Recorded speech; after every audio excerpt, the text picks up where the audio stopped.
Somewhere along the way, we decided that this is just how manufacturing is. Layoffs every fiscal year, firefighting production emergencies every day, information guarding, and doing whatever it takes to hit the numbers this month, only to do it all over again next month. We've accepted that manufacturing jobs are supposed to be stressful, that leaders are supposed to have all the answers, and that job security is a thing of the past.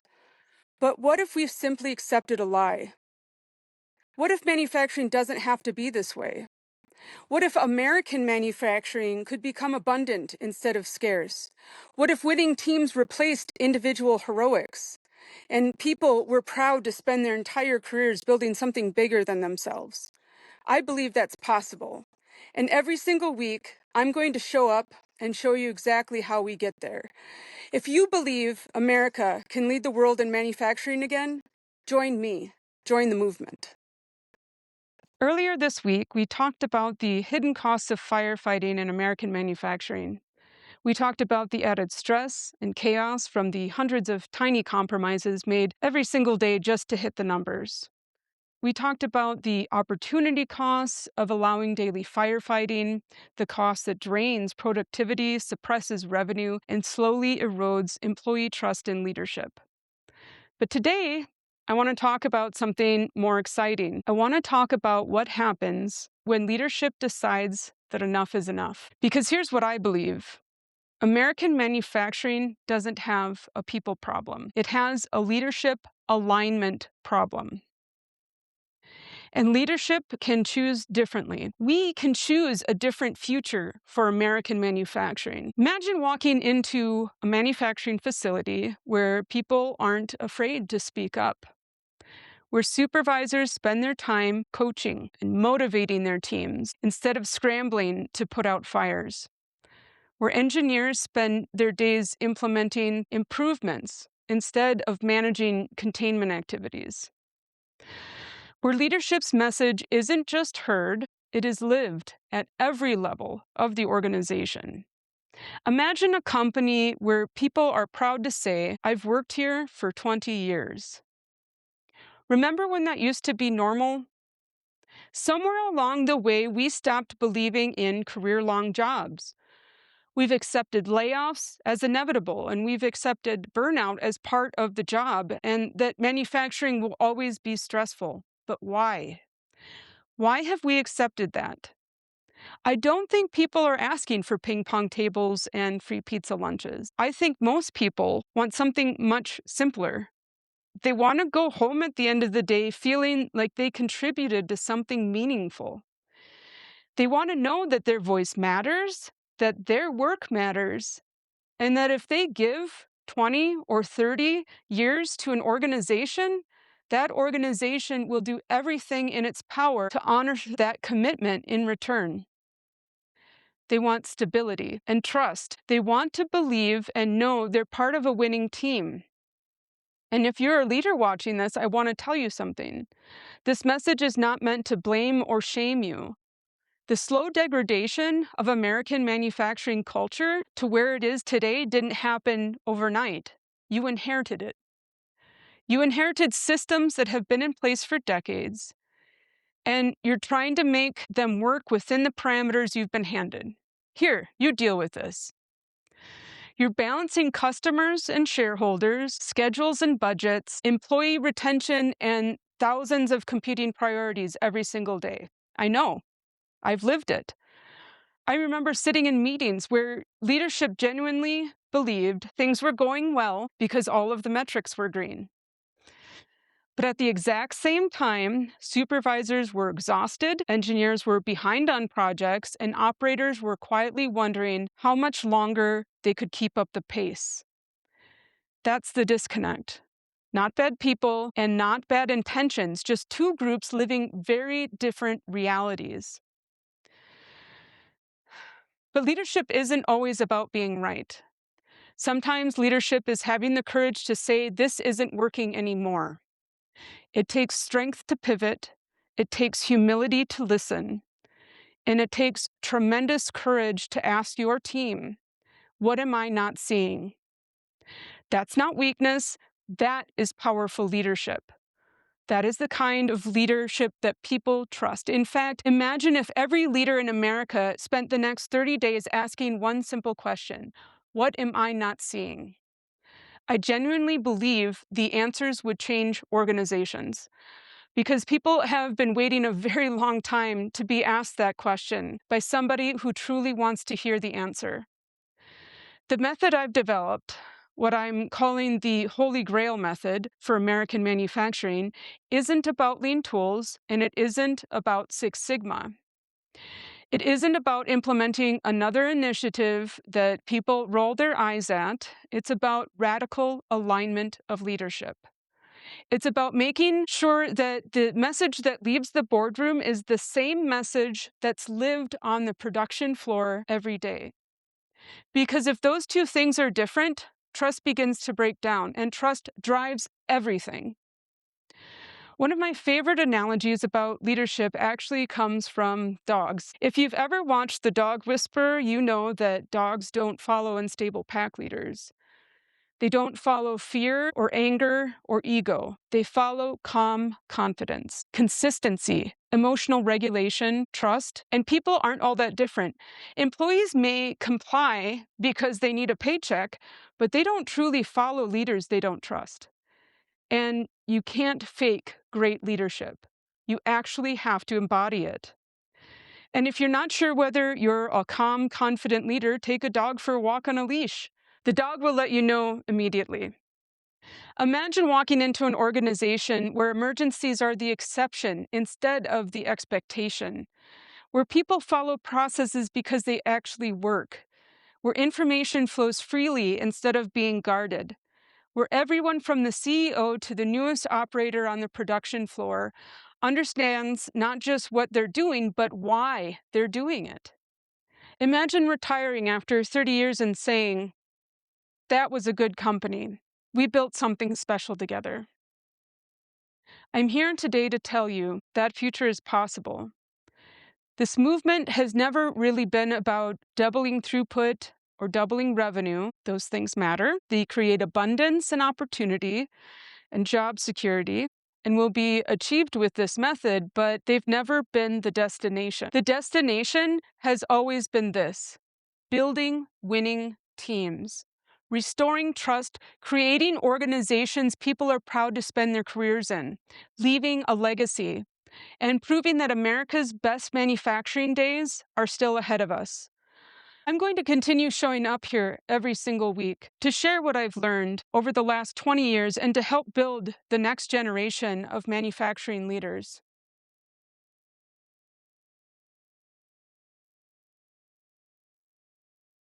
If you believe America can lead the world in manufacturing again, join me.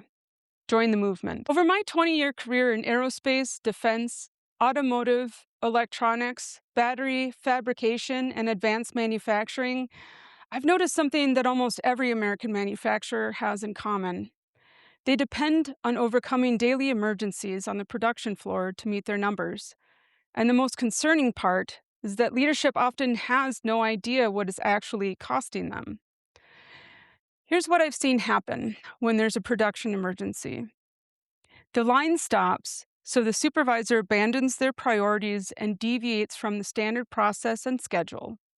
Then managers get pulled in, and engineers have to drop everything to help troubleshoot. So then scheduled meetings are canceled or postponed because everyone's out on the floor scrambling to get the line up and running again. Normal project activity is disrupted, and improvement projects get moved to the back burner. And as the processes are bypassed, the documentation doesn't get updated right away, so then there's a gap that often gets forgotten until it ends up as an audit finding. Because as soon as the line is running good enough to get that day's production out the door, everyone goes back to their normal daily activities that were dropped and are now struggling to catch up because the emergency, by its nature, was unplanned. And there's no accounting for it in the schedule. So all of these other tasks are behind, late, rushed through, or abandoned altogether. We call this firefighting. But let's be honest for a moment, through all this tremendous effort, no lives were saved. Yet we've given it the same level of urgency, stress, and importance as if they were. In my experience, this pattern exists across organizations of all sizes, from small manufacturers to some of the largest and most respected names in American industry. It's so inefficient, and the real cost of it is invisible to upper leadership. There's so much unscheduled time wasted during firefighting, an enormous risk of mistakes, because instead of following the process, everyone is really just winging it to patch up the issue as quickly as possible to get the line up and running again and get product to the customers on time. At the end of the day, there's usually no follow through, follow up, or preventative actions taken because as soon as the line is moving again, everyone runs back to their normal daily activities that were dropped to fight the fire, and now all of those things are behind and rushed, and mistakes are made or steps are forgotten in the fuzzy haste of it all. Daily firefighting costs so much more than what is typically tracked by finance, as far as scrap rates, defect rates, and on time delivery.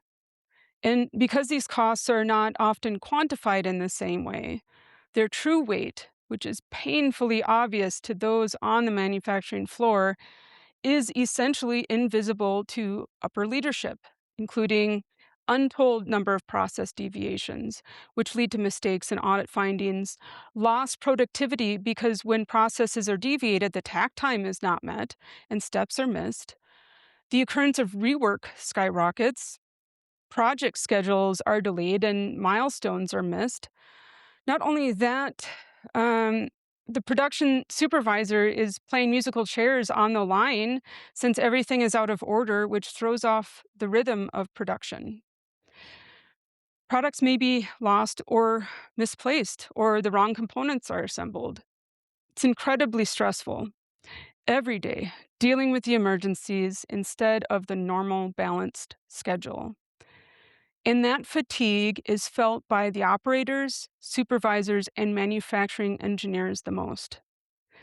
American manufacturing employees and supervisors are quick to jump in with heroic efforts to save the day.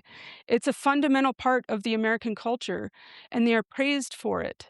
But frequent individual heroics leads to burnout and unnecessary levels of stress.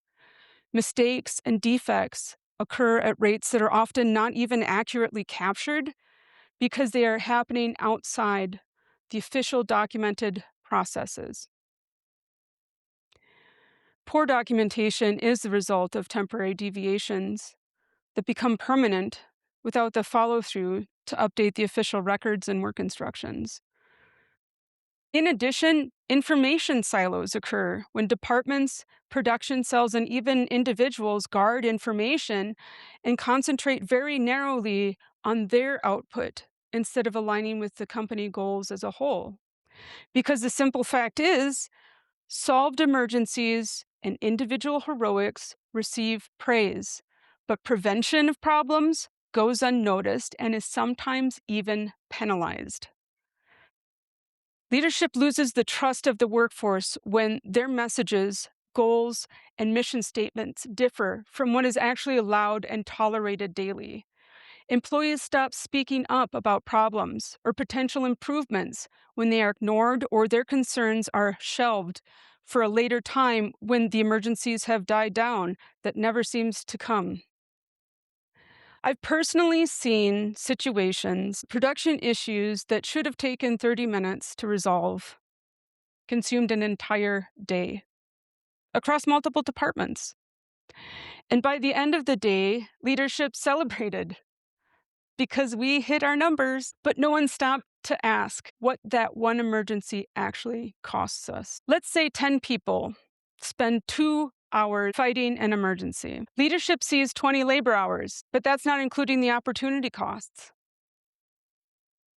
The improvement project that wasn't completed, the customer call that didn't happen, the work instructions that weren't updated.